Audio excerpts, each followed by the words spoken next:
Gloire à Allah, paix et salut sur celui après qui il n'y a plus de prophète.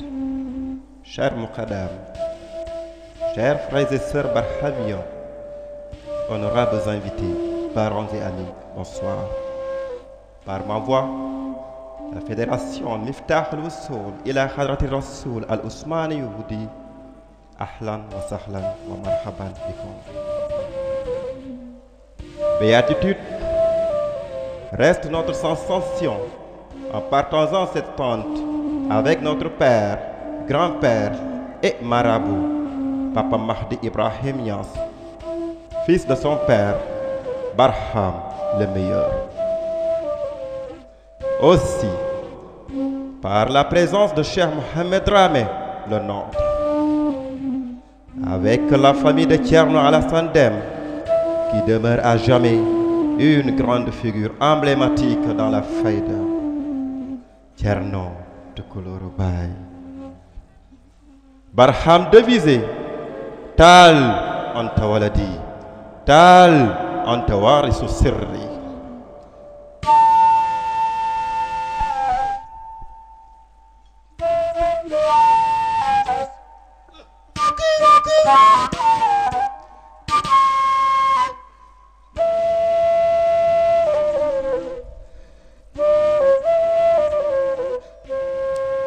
Louange à celui qui nous a sortis des ténèbres, de l'ignorance, celui qui nous a inculqué les uniques valeurs que sont l'islam, l'iman et l'ihsan. Celui qui a fait de nous de ce que nous sommes à présent.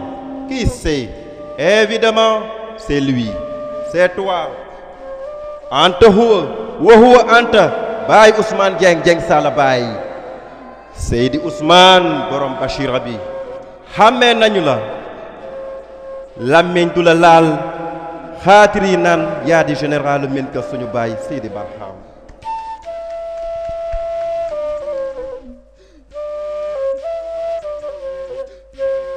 Dieng Sala jërëjëf. Et comment ne pas dire jërëjëf Baye Ousmane, tandis qu'il nous a fait suivre la voie sublime d'Ahmad qui mène au lieu saint d'Ibrahim. Le détenteur de la faille de Akhir Zaman qui avança, je cite, vous êtes bien guidés sur le chemin du triomphe. Baye, ce comparatif de supériorité, de bon, le meilleur, nous dit Faqat furtu fil irfani man kan ya'rif. Et comme disait le très grand poète Ibrahima Diouf, am na ceen bu sax ci xolab jaam bi jaar ci dënnab xutbu moteur bi koy doxal moo di suñu baay Seydi Barham.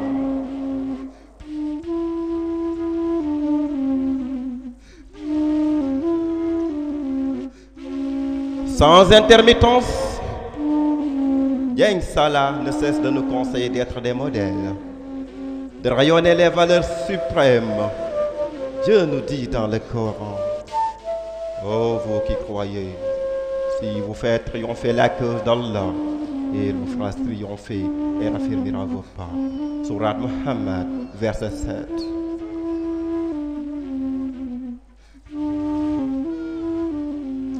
Abu Huraira radiyallahu anhu nous rapporte que le messager de Dieu sallallahu alayhi wa sallam a dit, Dieu le Très-Haut a dit, mon esclave ne cesse de se rapprocher de moi par les actes surérogatoires jusqu'à ce que je l'aime. Une fois que je l'ai aimé, je deviens son nuit avec laquelle il entend, sa vue avec laquelle il voit, sa main avec laquelle il combat, son pied avec lequel il marche.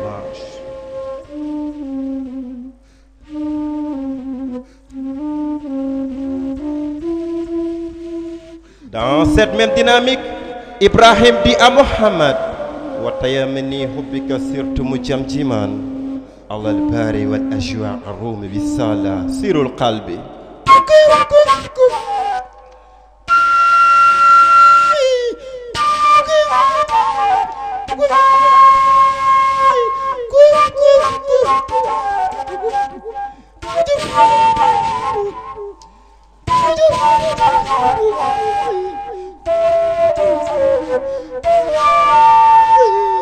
Autant, Baye Ousmane nous recommande d'être toujours en phase avec la vérité. Une posture soutenue par Hassan al-Basri, pour qui les degrés de la crainte sont au nombre de 3. Le premier consiste toujours à dire la vérité.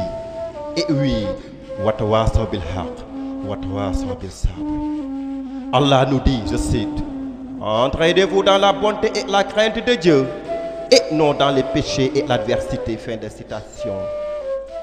Par là, le prophète Mohammed, paix et salut sur lui, ajoute, je cite, les musulmans par leur amour réciproque et leur solidarité présentent l'image d'un édifice dans lequel les briques se consolident l'une l'autre. Fin de citation.